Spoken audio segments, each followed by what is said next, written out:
தலைவர் அவர்களே, உழைக்கும் சிறுவர்களுக்கு பாதுகாப்பு அளிக்கும் வகையில் இங்கே கொண்டு வரப்பட்டுள்ள மசோதாவை ஆதரித்து எனது கருத்துக்களை சொல்ல விரும்புகிறேன். உழைக்கும் சிறுவர்களின் எதிர்காலத்தை பற்றிய சிந்தனை இன்றைக்கு உலகம் முழுவதும் பரவியுள்ளது. கல்வி என்னும் ஊட்டச்சத்தினால் வளர வேண்டிய அறிவு அவர்களுக்கு எட்டா கனியாக இருக்கிறது என்பதை நாம் அறிவோம். அவர்களது உழைக்கும் உரிமைக்கு பாதுகாப்பும் சலுகையும் கொடுப்பதற்கு முயற்சி செய்கிறோமே தவிர, அந்த நிலைக்கு சிறுவர்கள் தள்ளப்படாமல் இருப்பதற்கான வழிகளை நாம் இன்னும் தேடவில்லை என்றே நான் சொல்லிக் கொள்ள விரும்புகிறேன்.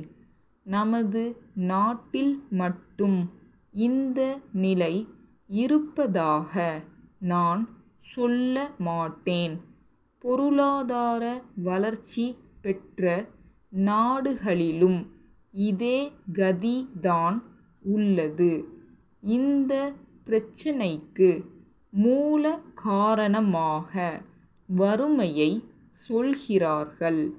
வெளிச்சமும் காற்றோட்டமும் இல்லாத சிறிய இடங்களில் ஒவ்வொரு நாளும் பல மணி நேரம் வாரம் முழுவதும் உழைக்கிறார்கள். ஏற்கனவே இப்படிப்பட்ட உழைக்கும் சிறுவர்களுக்கு பாதுகாப்பளிக்கும் பல சட்டங்களை இம்மன்றம் நிறைவேற்றி இருக்கிறது. அந்த சட்டங்களின் இடுக்குகளில் நுழைந்து கொண்டு சிறுவர்களின் உழைப்பை சுரண்டும் சின்னஞ்சிறு குடிசை தொழில்களின் முதலாளிகள் நம் நாட்டில் பரவலாக இருக்கிறார்கள் என்பதை சொல்லாமல் இருக்க முடியாது.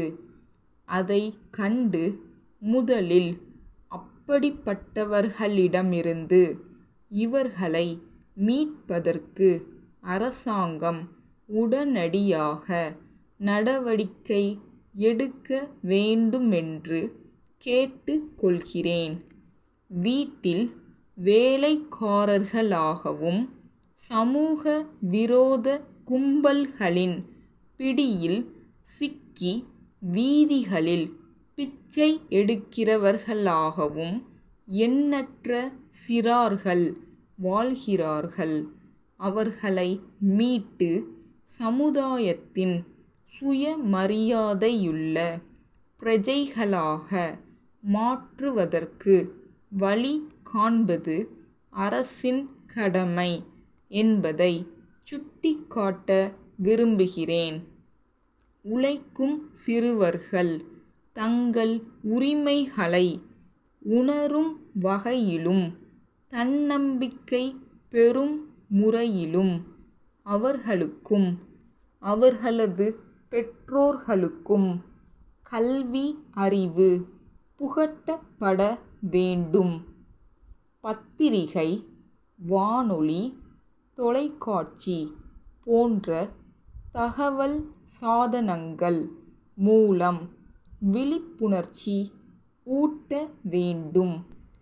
நாம் இயற்றுகிற சட்டங்கள் சரிவர நடைமுறைப்படுத்தப்படுகின்றனவா என்பதை கண்காணித்து உழைக்கும் சிறுவர்கள் உரிமையும் பாதுகாப்பும் பெற அரசு முழு முயற்சி எடுத்து கொள்ள வேண்டும் என்று கேட்டு அமைகிறேன். தஞ்சாவூர் அரசு ஊழியர் கூட்டுறவு உணவகத்தின் தலைவர், தமிழக அரசு உணவுத்துறை செயலாளருக்கு எழுதிய 6/7/1980 தேதியிட்ட கடிதம். ஐயா, நாங்கள் கூட்டுறவு முறையில் நடத்தும் உணவகம் பல ஆண்டுகளாக நல்ல முறையில் செயல்படுகிறது. குறிப்பாக இட்லி, தோசை, பொங்கல் ஆகியவற்றை மிக குறைந்த விலையில் வழங்குகிறோம். அதன் காரணமாக விற்பனை நாளுக்கு நாள் அதிகரித்த போதிலும் அரிசியின் விலையேற்றத்தால் பிரச்சினை ஏற்பட்டுள்ளது. ஆகவே வெளிச்சந்தையில் அரிசியின் விலை ஓரளவு கட்டுப்படுகிற வரையிலாவது எங்களுக்கு குறைந்த விலையில் அரிசி வழங்குமாறு கேட்டுக் கொள்கிறோம். பொது விநியோக திட்டத்தின் கீழ் பொதுமக்களுக்கு அரிசி வழங்கப்படும் அதே விலையில் வழங்கினால் மிகவும் உதவியாக இருக்கும்.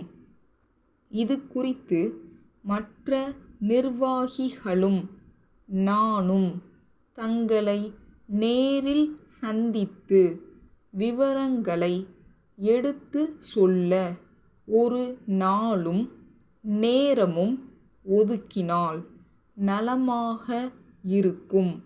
தங்கள் நம்பிக்கையுள்ள